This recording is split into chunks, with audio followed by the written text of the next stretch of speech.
Butler University banking on a new boutique hotel for Ross Hall, and Taylor University paving a new path to downtown Upland. Two small Indiana colleges with big plans to connect to their communities. We break down what it all means and their potential payoff in Indy and Upland. Plus, a major power shift for a big Indiana utility. What's behind AES Indiana's billion-dollar investment to move from coal to clean energy? And a new infant wing in Indianapolis helping 16 families with their desperate need for childcare. It's all next on Inside Indiana Business. From Indiana's business news leader, this is IBJ Media's Inside Indiana Business with Gerry Dick. Presented by Elevate Ventures, Indiana University, and Liuna. Hello and welcome to Inside Indiana Business. I'm Gerry Dick. Well, this week, two transformational initiatives were announced in two different parts of the state. One in the state's largest city, the other one of its smallest towns. Both driven by an unlikely source, higher education. In the tiny Grant County community of Upland, Governor Eric Holcomb helped to break ground on a 1-mile path connecting Upland's struggling downtown with the campus of Taylor University, a key piece of what could be more than $200 million in investment in a variety of projects over the next 5 years. Meantime, in Indianapolis, the iconic Ross Hall, destined for the wrecking ball just over a year ago, will become a Hilton Curio Collection boutique hotel. It's part of Butler's Gateway project, which is transforming the campus into a destination for education, arts, and sporting events, and part of an even larger vision to enhance quality of life in Midtown Indianapolis.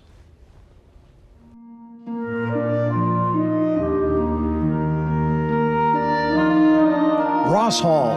For nearly 70 years, this longtime residence hall served as a campus icon and an emotional bond for generations of Butler students.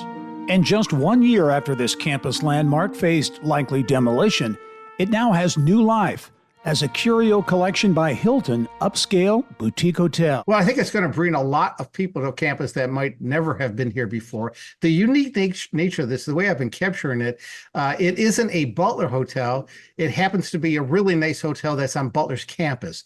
So it's going to be, there is no hotel. This is like a hotel desert in the Midtown region of the city of Indianapolis. And this is going to put a really nice product there and really enhance this area and enhance our campus and provide an amenity that we have not had on our campus or even nearby. The hotel is a key piece of Butler's ambitious Gateway project and will anchor a makeover of the southern entrance to campus that will include a new parking, safety, and transportation hub. Leveraging a $22.5 million Lilly Endowment grant, the plan extends beyond the confines of campus, better connecting the university to the adjacent Midtown district. The essence of it is to elevate the community. So there's some support going to the Butler Tarkington area, Tarkington Park, the MLK Center, Holcomb Gardens, which is a really major community asset that a lot of people in this region and neighborhood enjoy visiting. So all of this is pointed toward elevating Midtown, and obviously Butler being the major cornerstone of this area to elevate us as well. And Danko tells me the new hotel and transportation and safety hub are very much the beginning of an effort that will make the university and surrounding neighborhood more of a destination. It is transformational. We're looking at adding healthcare and healthcare services on the CTS property. There's a lot of opportunity for us. We're looking at an apartment village. So this work is just beginning. The hotel is one anchor point. Other work that we did during Butler 2020 with the new Lacey School of Business and other things. There are elevated arts programs here on campus with what's happening at Clues and Schrott are really amazing in terms of this area really being a center of certainly academics, but also arts and athletics. But this is also access. How do we access this part of the city? How do we provide access to opportunities beyond our campus boundaries? Big plans at Butler, but Butler not the only Indiana college with big plans to connect to the local community. Taylor University in Grant County launching a series of multi-million-dollar revitalization projects that could be game changers for the region. Mary Rachel Redmond joins us now with that story. Well, Gerry, Taylor University has been a central part of the fabric in Upland since 1893. Now, Taylor, like Butler, is investing big time to build enrollment and a new relationship with the tiny town of less than 4,000. Silent Night, Taylor University's treasured tradition. Break the silence. Students not making a peep until their team scores its 10th point. Now this small private college is making big noise in the town it calls home. Governor Eric Holcomb on hand to help Taylor break ground on the Main Street Mile project, a path connecting campus to downtown Upland. Well, there's just a mile of Main Street that separates the university from downtown. But as is true in lots of communities, that mile can be a long one to bridge. Nonprofit 1846 Enterprises spearheading the Pathway Project, $30 million in funding coming from the Lilly Endowment. Those pedestrian corridors become a multi-purpose space for both residents and students. Mostly from an economic development perspective, we're looking at connecting them to the businesses. How do we get more people better able to utilize the businesses that are in town and frequent them on a regular basis? We also look at it from a health and wellness perspective. How do you create quality of life, giving people an opportunity to socialize, connect with their neighbors, and use the pathway to do those things. Another $70 million in private investment in grants going toward other developments, including new housing, renovations to Taylor's nursing facility, and field house upgrades. We've also been able to renovate our field house, which houses our football and lacrosse locker rooms, and also has indoor practice facility for softball and for baseball. We're building new tennis and pickleball courts, which of course is very popular in our community. Lots of different developments we see on campus. It's part of a larger, as you say, $200 million investment we've got between our campus and our community, which is going to be transformational for Upland and for this part of Indiana. There are not a lot of great examples across the U.S. where that's occurring. And so we think there's an opportunity here to really become a national role model of how does a university work with its friends and neighbors in the community and help build the most charming small town in America. So that's our vision, and we believe we're well on the way. And Gerry, the university is calling this the largest series of revitalization projects in the small town of Upton's history. So a lot to be excited about if you're a Taylor Trojan. Lots to be excited about indeed. Thanks, Mary Rachel. Two small Hoosier universities doing big things in their respective communities. Still ahead, a power shift underway in Pike County from coal to cleaner energy. The story behind big changes at AES Indiana's massive generating station in Petersburg when we come back.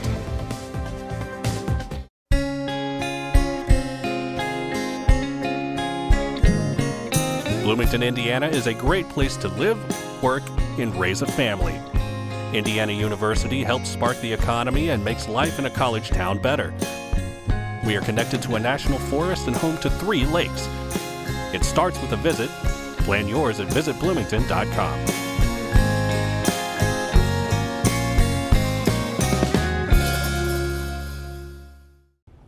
Some throwback video here to some of the golden years of coal mining in Indiana. For nearly 200 years, Hoosier miners in southwest Indiana have really played a major role in producing coal as a huge source of energy. But there's a massive transition underway on how we get our power. Case in point, AES Indiana's move away from coal to cleaner energy, the company making a more than $1 billion investment at its massive Petersburg operations.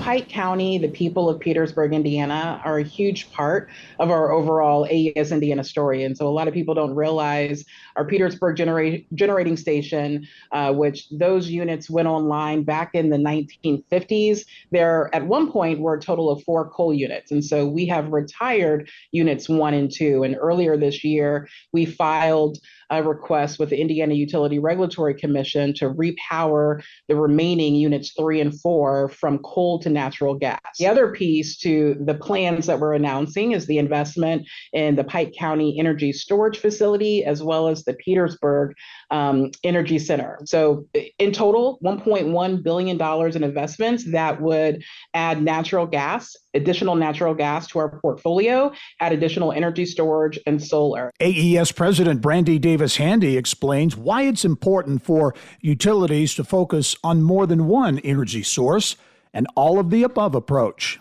I mean, if you go back 2 years ago and remember, how natural gas prices increased, that's an example of having the diversity in our portfolio of fuels.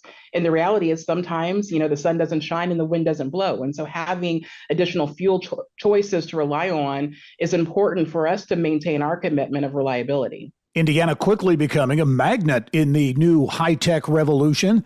All corners of the state landing mega deals for data centers, semiconductor, and EV plants, companies that are huge energy users, a challenge for power companies like AES to meet demand.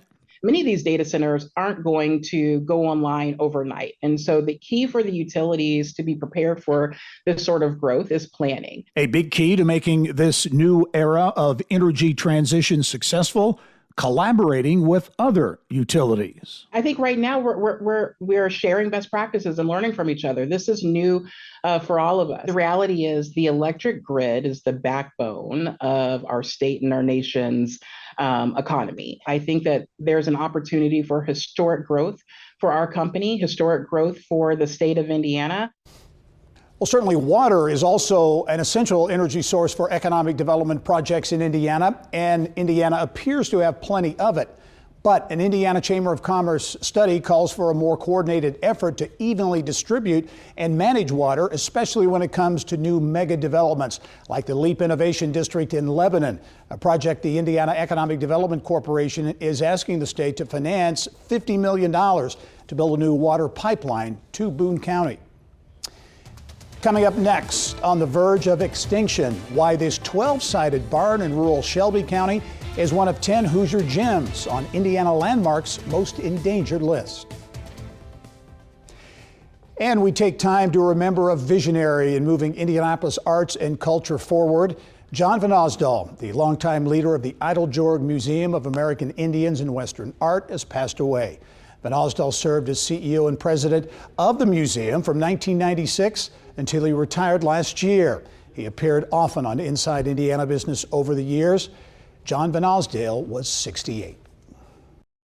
Here's what's making news around Indiana. Brought to you by the Indiana Association of Realtors. Indiana's 21,000 realtors. The neighbors you know, the experts you can count on. A 5-story Civil War-era building towering over the Wabash River in the tiny town of Merom. Once home to an Indiana college and part of Indiana's ag heritage. A 12-sided historic barn in Shelby County. Just two of a handful of Hoosier historical buildings in danger of disappearing.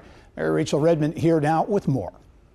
Well, Gary, Indiana Landmarks has released its annual list of the state's most endangered places, on the verge of vanishing if they aren't revitalized. Come on, Travelers, come on!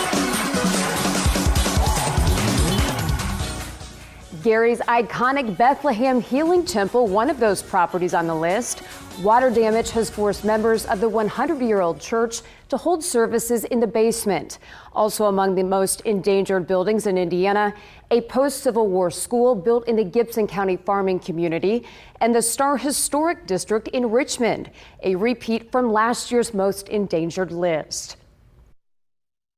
I think there's a perception among a lot of people that we just go out and buy properties and turn them into museums. That's not what we do. We want to get them back into, it's an old house. We want it to become a house again, if possible. If that doesn't work, we'll find other purposes for it. But we want these properties that we save to be meaningful, contributing parts of the communities in which they stand.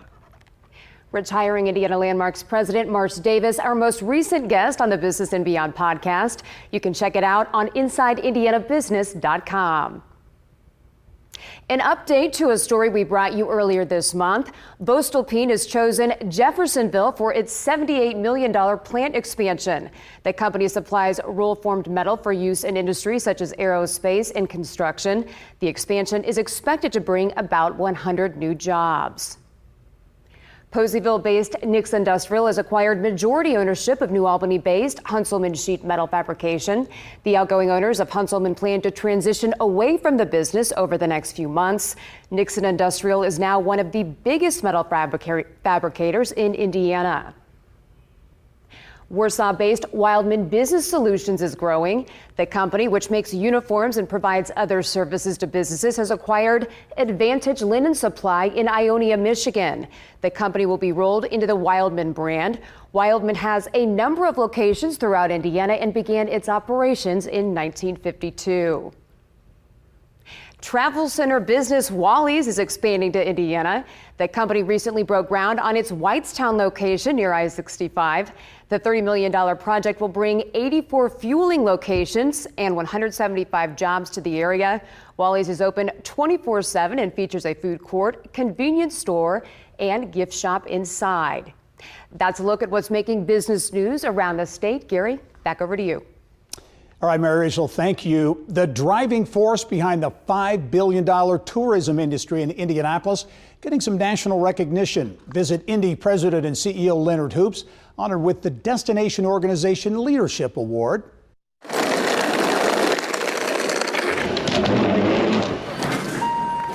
And many of those out-of-town visitors flying into Indianapolis International Airport, which set a record for passenger traffic for the first half of this year. And momentum growing in the Circle City as Indy continues to host major conventions and big-time sporting events like the Olympic swim trials in June, the NBA All-Star Game in February as well, and Indy hosting the WNBA All-Star Game next year, and the NCAA Men's Final Four in 2026. Indiana is living up to its legacy as a basketball city and state, and the proof is in the events that are happening. I mean, there is no city or state that is going to have more high quality amateur and professional basketball events in the world between now and 2029 than Indianapolis, period. Leonard Hoops speaking with IBJ Media's Mickey Shuey on the state of tourism in central Indiana and that national honor he received as well. Coming up next, showcasing why affordable childcare plays a key role in driving the Hoosier economy. More on a major workforce issue and how one Indiana organization is tackling it. Well, the southwest side of Indianapolis is a childcare desert, meaning there are 3 times as many children than licensed caretakers in that area. The Villages of Indiana on the southwest side of Indianapolis is opening a new infant wing to help bridge that gap. Business of Health reporter Kylie Valletta now with that story. Thanks, Gary. It may be peaceful and quiet in here now, but it won't be in a matter of days when 16 new babies will be in this wing, giving 16 more parents peace of mind about childcare. Where's your belly button? If you find affordable, accessible childcare for an infant, it's like you just won the lottery in the state of Indiana.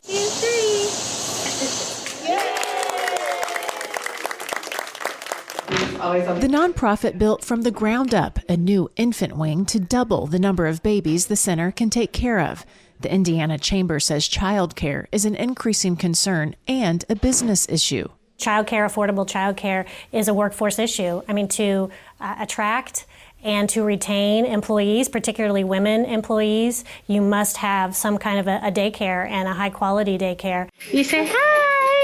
The Villages serves many low-income families who have state vouchers that help pay for childcare. We have over 207 people on families on our wait list, 207 who can't find and desperately trying to find daycare in this area. Which means the 16 new openings for babies are already filled. The center says it gets at least a dozen calls a day from mothers desperate for childcare. How is our economy in the state of Indiana going to grow if we have people who want to work but cannot work because they can't find high-quality, affordable childcare? For parents paying out of pocket, childcare at the Villages is about $360 per week. Many families don't qualify for the vouchers, so the nonprofit wants the state to expand assistance to help more parents. It's life-changing. It's going to allow families to be able to continue to work. It's going to allow families to be able to continue to pay their rent and their car expenses just by having access to this facility that will take vouchers.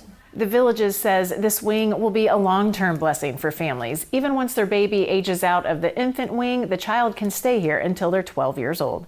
Gary, back to you. All right, Kylie, thank you. It is a big issue indeed in Indiana and across the country. In fact, the state says childcare in Indiana has a big economic impact and an impact on economic development as well. Affordability, the key for businesses and workers. Time now for our Eye on Education, brought to you by PNC Bank. Access to the free application for federal student aid for the 2025-26 academic year is being delayed by at least 2 months. It's expected to be available in December. Carmel-based nonprofit Invest Ed planning to host events all over the state of Indiana to get families prepared and also to answer questions.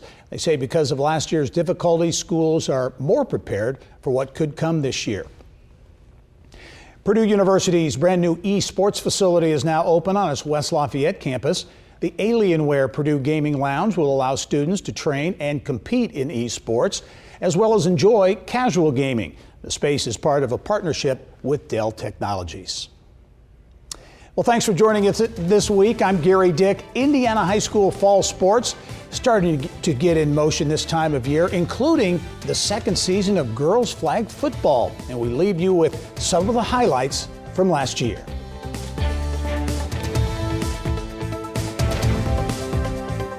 Thank you for listening to the Inside Indiana Business Television podcast.